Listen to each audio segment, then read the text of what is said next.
Um, Thank you very much for having me here. It's a great pleasure to be the first speaker at today's event. My talk is titled The Search for Quantum Gravity.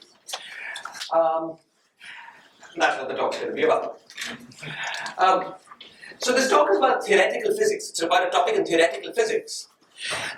So a word about theoretical physics and its goals. Theoretical physics aims to describe the world we live in with equations. Okay? And theoretical physicists over the last 300-400 years have come up with a wide variety of extremely precise equations that describe an astounding variety of natural phenomena in exquisite detail. Now, something that's really interesting about the equations of physics is that the equations that describe different kinds of phenomena aren't completely different, aren't fundamentally completely different. Most of the equations of theoretical physics are based on a few underlying frameworks, or perhaps more simply said, have at their heart a few underlying principles. Okay? In my talk today, two of these frameworks or principles will play a starring role. The first is the principle or the framework of quantum mechanics, and the second is the principle or framework of the general theory of relativity. So let's start talking about this. One kind of question theoretical physicists ask are the following. What are the smallest things in the world and how do they interact with each other to make up the world as we see it? Okay, this is the question asked by theoretical elementary particle physicists. And physicists try to build equations to answer these questions. And these equations are set within the framework of quantum mechanics, or more precisely the framework of what's called quantum field theory. Very briefly, quantum field theories are mathematical systems in which you have a quantum degree of freedom, or one or a few quantum degrees of freedom, at each point in space. And these quantum degrees of freedom, whatever those are, interact with each other locally. Degrees of freedom nearby interact with each other nearby, and then interactions spread. But the interaction is always local. A really important thing that I want to emphasize about this quantum field theory is that quantum field theory describes dynamics that happens in space-time. Space and time is a grid, or a sort of stage, on which the drama of the universe plays out within quantum field theories. Okay? It's a passive stage. It does not participate in the dynamics of the universe. Okay? And dynamics is quantum.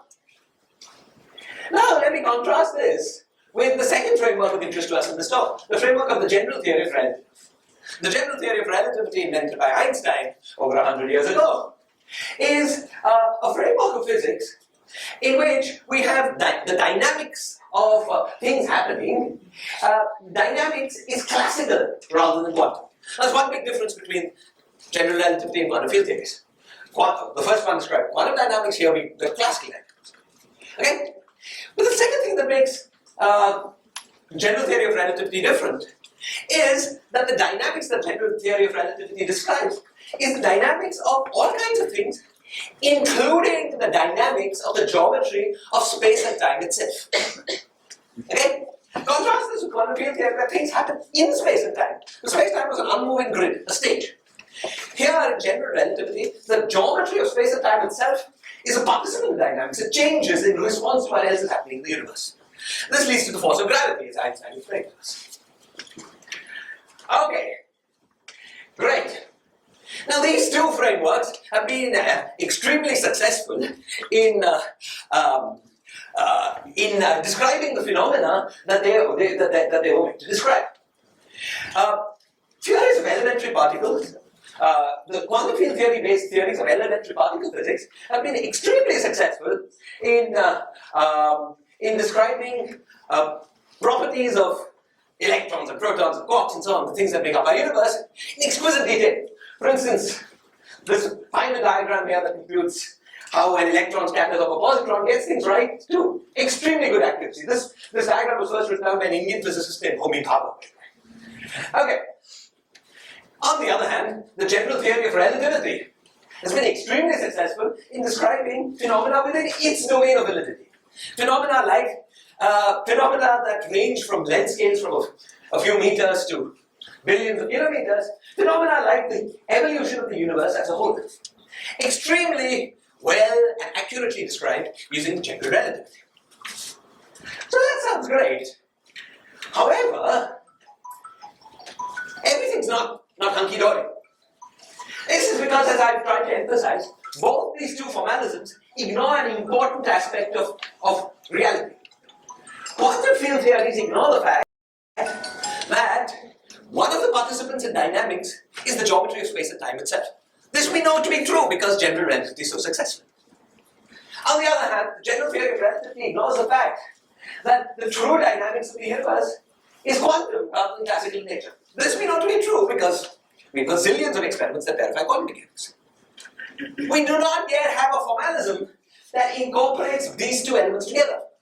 A formalism that describes dynamical spacetimes in a quantum way. Okay?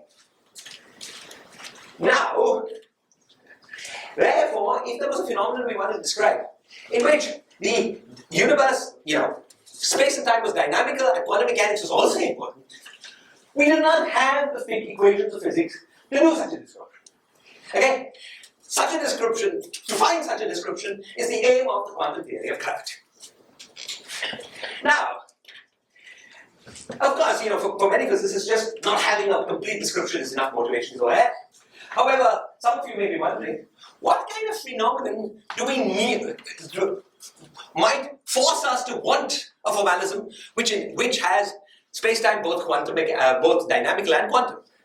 Well, there is one phenomenon which I'm sure all of you are going to be interested in, and that requires a description in terms of quantum space-time. And that phenomenon was the beginning of the universe. So let me take a minute to explain what I mean. How do we know anything about the beginning of the universe? What we do at the moment is look at the universe as it is now. What we see is lots of galaxies, over 10 billion galaxies, rushing away from each other at ever-increasing speeds as they go further and further from each other. This we know because we look at the universe with telescopes. Now, we can take the state of the universe as measured today, because we look at it with telescopes, and then use the equations of physics, in this case the general relativity-based equations of Einstein's gravity, to run the history of the universe backwards. Okay? Very precisely, we can do this. Imagine using these equations to construct a movie, giving the backward time evolution of the universe. In real time, galaxies are moving away from us. We run the movie in backward time, the galaxies start moving towards each other, towards us and towards each other. And then things start getting interesting at a moment about 13.6 billion years ago, in which everything that is now rushing away from everything else scrunches together into a small little region of space. Small little region of space and time, actually. Very, very small. Very, very small. All of the energy of the universe is concentrated in one little thing. Now things are getting sort of interesting. You want to know what happened before then? The answer is we don't know. We don't know because to run the movie back from that point, we need better equations. Equations in which gravity is both dynamical as well as quantum, and we don't have those equations. So do you want to know the answer to the question? Did the universe begin, or was it always there? If it began, how did it begin? We need the equations of quantum gravity. This is one reason to want to find these equations. Okay. Now that you guys are motivated, everyone here wants to know the equations of quantum gravity. Let's go and find these equations. Okay? Well, physicists have been trying to do this for almost 100 years. And with only limited success. Why has it been so successful? Why has it been so hard?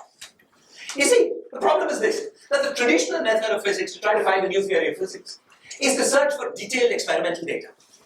But it turns out that the regions in parameter space, the regions where the kind of experiments you have to do in order to amplify, to have significant quantum gravity effects, very hard to do.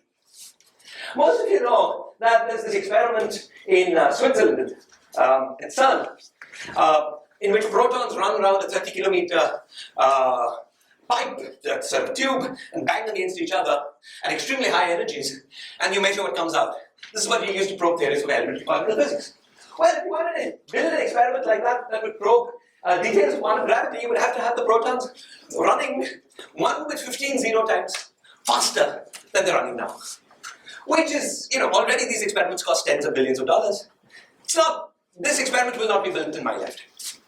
Okay, so the traditional method of physics to just directly get experimental data to constrain what's happening with quantum gravity is not available to us for practical reasons. So what should we do? See, what physicists have done is adopt the philosophy of what sometimes is called the spherical cow, which is based on a story that I'm going to tell you. There once was a farmer who had a very good physicist friend. He thought, this guy's a brilliant guy. I'm going to put him to some use. So he calls up this farm one day and says, my cow's not giving enough milk. What should I do? So physicist says, well, I'm going to have to model this. Let me first assume that the cow is a sphere. The farmer doesn't know much, but he knows the cow's not a sphere. So he leads his friend away and says, come back tomorrow. Okay. So that's what string theorists are trying to do to try to make progress on the question of quantum gravity.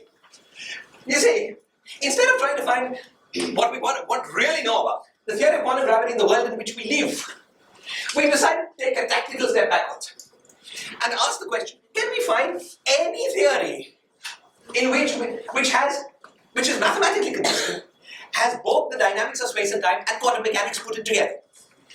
Whether or not it's a theory that describes the world in which we live. Okay? So purely, this is a spherical cow theory of quantum gravity. Okay? Some simple theory that has this. Already this is proved very difficult to find, but we found such theories, and the rest, my remaining 6 minutes, I'm going to tell you about this theory. Okay. In order to understand what we found, let me contrast it with something else that was successfully done between the 1930s and 1950s. In this period, people asked a similar question. There is a famous classical theory of what's called electromagnetism, or more colloquially a theory of light. Theory invented by Maxwell, that anyone who's taken an engineering course has studied in their first year in engineering science, Jackson or Griffiths. Okay? This is a well-known theory. In the 1930s, people realized the world is quantum mechanical. So the question they asked was, how do we find a quantum version of the theory of light? It took 20 years to answer this question, and led to several Nobel Prizes, and the many details and bells and whistles and so on. But in the end, the answer was very simple, conceptually speaking, and even a bit boring. And the answer went as follows. The theory of light is, the classical theory of light that some of you are familiar with, proceeds by having classical degrees of freedom at each point in space. The quantum theory of light is taken by taking each of these classical degrees of freedom and promoting it to a corresponding quantum degree of freedom. It's what anyone would have suspected. Took some time to get it to work, but a bit boring. Okay, so we've got so now you might think, well, we've got a classical theory of gravity with classical degrees of freedom at each point in space. Let's do the same thing. Let's promote each of these guys to quantum degrees of freedom. The interesting thing is that people have tried and that doesn't work. However, we have found one spherical cow theory of quantum gravity. How does that work? The really interesting thing is this, that the way it works is this. So I should tell you, our spherical cow theory of quantum gravity, the toy model, quantum theory of gravity, is a theory of quantum gravity, a theory of gravitational dynamics happening in a 10-dimensional space-time. Okay? So it's really a very spherical cow. We don't live in 10 dimensions as far as we can see. Okay, this is our toy model. Okay, now, we do not, in order to get the right quantum theory of gravity, we do not take the classical degrees of freedom of this 10-dimensional space-time and promote them to quantum operators. Turns out the right way to solve this problem is start with something completely different. Start with a 4-dimensional quantum field theory with many, many degrees of freedom, technically large n cross n matrices at large n. Doesn't matter. At each point in space-time, and make the quantum theory of that. Now, physicists have known for a very long time that these kind of quantum field theories, where you have many, many degrees of freedom, matrices where n is taken to infinity, become effectively classical in the limit n goes to infinity. However, nobody had understood what the nature of these classical theories were. It was always suspected they would be very complicated. The great insight of all this now about 20 years ago was that at least in a particular case, the classical dynamics of these n cross n matrices in its 4-dimensional quantum field theory becomes the classical dynamics of space-times propagating in a 10-dimensional space. Einstein's equations for dynamical space-times in 10 dimensions comes out of studying quantum field theory with large numbers of degrees of freedom.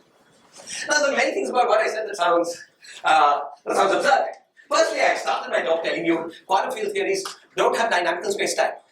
And it's true, at a fundamental level they don't. But it comes out of dynamics in some strange way that I would have to spend much more time to describe. Okay. Now,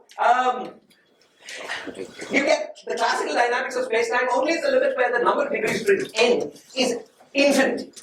Very, very large. When n is not quite so large, classical dynamics becomes a little fuzzy. It's not exactly classical dynamics. And in fact, this can be interpreted as quantum fluctuations of the classical dynamics in the power series expansion 1 by n. But now suppose n, the number of degrees of freedom is taken away from infinity and brought down to something really small, like 6. Then what does the theory look like? Well, in that situation, there is no sense at all in which the theory has 10-dimensional space-time at all. Okay? So what I want to say is this, that in this toy model, the way we've quantized gravity is very interesting. The fundamental degrees of freedom of the theory have nothing to do with dynamical space-time. Dynamical space-time emerges as an approximation at leading order and large n. You retreat away from large n, there's some almost dynamical space-time with some fluctuations. At any finite n, that space-time is not there. It's not there in the fundamental formulation of the theory. My PhD advisor used to say this in the following picturesque way. Space-time in this model is an illusion. You look hard enough at it, and it disappears. Okay. I emphasized that in the last few slides, we have described the highly non-trivial solution of a particular spherical curve theory of quantum gravity, not the theory that we live in. In order to address questions about the birth of our universe, we don't want to understand just these spherical curves, we want to understand what theory of quantum gravity in the universe in which we live. Does the quantum theory of gravity in the real world lie within the string theory framework? I should have said. I'm working within the framework of what's called string theory. Okay.